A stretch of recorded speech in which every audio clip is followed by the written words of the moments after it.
All right, hi guys, Dr. Mary Rensel here. Let's go. So we're going to talk about how do you recharge your focus throughout a busy workday. Okay, I'm a neuroimmunologist, mom of four, business owner. So I like to find the science that's buried in the books and the manuscripts and bring it to life so that you could use it right away this week. Okay, so recharging your focus throughout the workday. All right. So it takes knowing a few things about the brain, right? So the brain has a couple settings. The brain is super complex. There's no way we can review everything today, but it's an amazing organ, right? So we do know some things about it. Number one, we know that it can only focus for so long. Now that is variable. It depends on the person.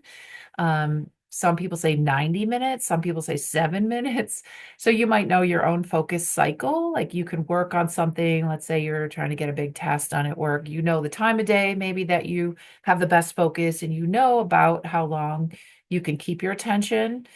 There's been some interesting studies just looking simply at the blood flow to the brain, that if you're sitting for a long time, it will decrease after 30 minutes.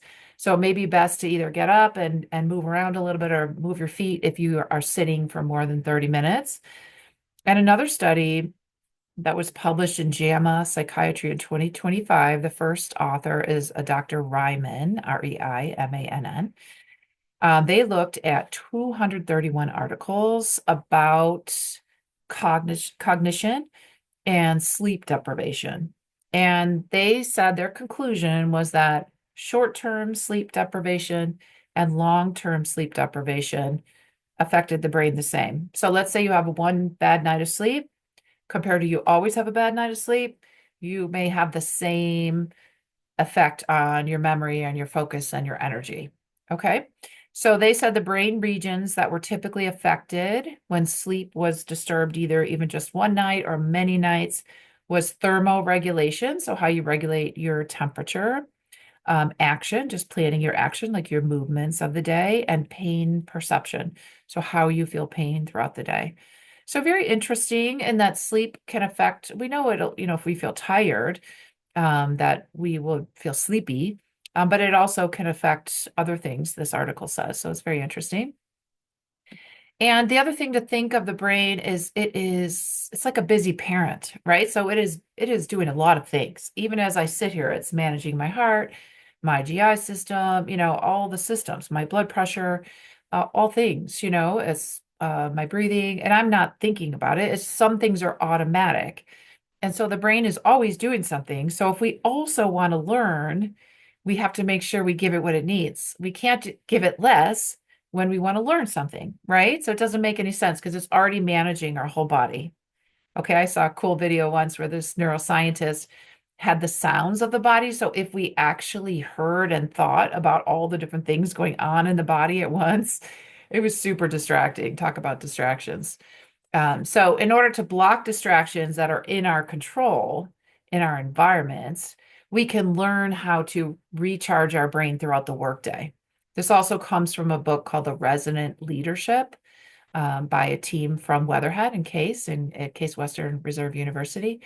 And the suggestion was to take some breaks, like 3 breaks a day, 5 to 10 minutes in a workday, so that you could get into what's called parasympathetic mode. So that's like your rest and digest, your relaxation mode, compared to your like, I got to get it done. I'm working on this thing. I'm writing, you're focusing, you're looking at all the data, you're trying to get things done, more like work mode. So their suggestion was that you shouldn't be in work mode for the whole day. You should take little breaks, at least 10 minutes, 3 times a day, so that you can fill up your ability to then go back and focus. So that's how you can recharge your cognitive abilities. They also suggested you could go outside, you could listen to music, you could move around, dance a little bit. You could pet your furry pets. My dog is sleeping right here and he looks ridiculously cute. He's got his little nose right on his foot. Okay. Um, as a mom of four, I've been on call. I don't have to do it often, thank goodness, but I do sometimes. It's hard when you're sleep deprived. I notice when I'm sleep deprived that I yell at drivers when I'm driving. I don't usually yell at people when I'm driving, but when I'm tired, my emotional regulation, like my, like your fuse, if you want to say, is shorter. So I could see that if I had to add something to this list, I would say emotional regulation for me when I'm tired. And the book that I thought was pretty cool is called 7.5 Lessons of the Brain by Dr. Lisa Feldman Barrett. I highly recommend it. It talks about how busy the brain is, so that if you want to learn as well, which most of us do, and most of us want to do that every day at work, or at least come up with some good ideas and look at data, be in solution mode rather than in just like stuck mode, right? So she suggests that we need to give the brain even more. It needs glucose, rest, movement, and it needs all those things in order to be able to focus at work, right? Yeah. So if you have a new job, you're going to a new school, you're on a new team, you're a new team lead, you're a new leader, you have to give yourself, your brain more tools because it's doing even more, right? So whatever you did before you got the job, you have to give yourself even more sleep, rest, hydration, relaxation, rebalancing, right? I don't think we hear that enough. We just hear like, get your work done, work 12 hours, just put your nose down, right? Just grind it out. That's what we hear a lot. But it's really a myth. It's just not going to get our work done faster to work like that. It's actually going to get our work done faster if we follow what these researchers say, which is to take, some small breaks throughout the day at least, to recharge. Okay. So they recommended a lot, take some time to goof off, like take some time off, some time to relax, some time to, put your brain in the different mode, the focus mode, the relax mode, right? So our brain has something called the default network. So that part of the brain is active when we're kind of chilling. Like let's say a friend was picking you up and you weren't on your phone because it was in your purse or somewhere, and you're just waiting and you're kind of looking around and you're not really, it's nothing purposeful. You're just waiting. That would be the brain in default network. If you're actually just daydreaming, but you're not really in a solution mode and you're not sleeping and you're not on your phone.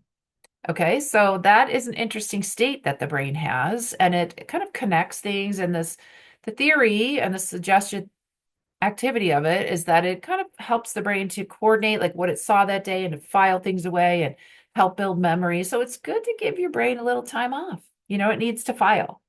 If you want to call it brain recharge time or brain filing time, you can. It's just like your phone. It's not going to work when it's out of batteries, right? Yes. Okay. So we want to soak in all the details. We want to be in solution mode, but we also work really super long days. There's a dichotomy there, right? There's an irony there. It's just, it's not the best method, right? Okay. So ways to recharge your brain, because we learned from that study that long and short-term sleep deprivation matter for how our brain works. So we want to be careful. We want to get extra support if we also want to learn. So that means sleep, nutrition, rest, movement, connections. That's the beautiful news of the day. That is the amazing news of the day, is that connecting with someone that you find renewing, that you find engaging, actually also builds up our brain recharge. Okay. Because that's a lot of positive energy to interact with someone that you care about, that you enjoy interacting with. Okay. Nature can do it, reading can do it, having fun can do it. So all of those things can help us recharge our focus centers. Okay. So we go from like doing a work, focus, focus, focus, and all these things can help us. Sleep, nutrition, rest, movement, connections, nature, which I love, reading, just to get away, learn, hear different stories. That's also renewing. I read a great book by Catherine Center. It's hilarious. Highly recommend it. She has a bunch of books, so all of hers are great. So I just read Love Haters, and it's hilarious. So highly recommend. It's literally the kind of book you just laugh when you're reading it. It's the best. Okay, so what are you going to do to recharge this week? What time are you going to make your recharge breaks? What are you going to do? Are you going to look at your phone so you can just see a picture of people that you love or remember some fun times? You're going to actually go out, go for a walk. Are you going to listen to music? Are you going to call someone that you care about? Those are things you can do to recharge your focus levels. Okay, you got this. Let me know. Let me know how it goes. Also, we're running a distraction challenge in Brain Fresh each month. And then once you join, then you start to get the emails with all the teaser videos. And then there's 5 teaser videos on these concepts. And then also strategies that you can use in your week on how to set it up. And then there's 2 live sessions that are also recorded if you happen to miss them. They're 20 minutes because we know how to focus and we just share resources and how to get these things into our lives. Okay? Because we want to live meaningful lives.